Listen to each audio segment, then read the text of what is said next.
Hello friends, welcome to my YouTube channel. दोस्तों बहुत स्वागत है अपने YouTube channel Pritam Bhojpuri update में। अभी से वीडियो कर दीजिए लाइक, चैनल में तो सबसे पहले जलवा लीजिए।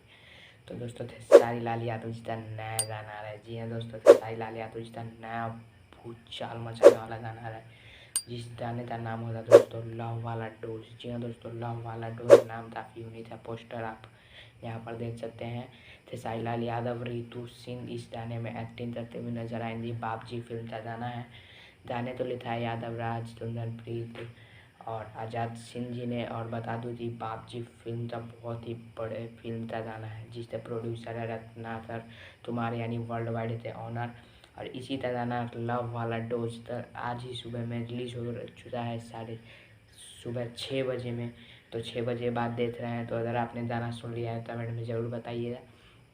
और बता दूं कि इस गाने में गाया थे साहिल लाल यादव, अलका झा जी ने और ओम झा जी ने म्यूजिक दिया है। और काफ़ी कमाल का है, पोस्टर से आप तो पता चल गया होगा, तो ज़रूर सुनिएगा। 6 बजे world wide Ritu Bhojpuri YouTube channel पर लव वाला डोज थे साहिल लाल यादव और रितु सिंह का। जय हिंद, जय भारत।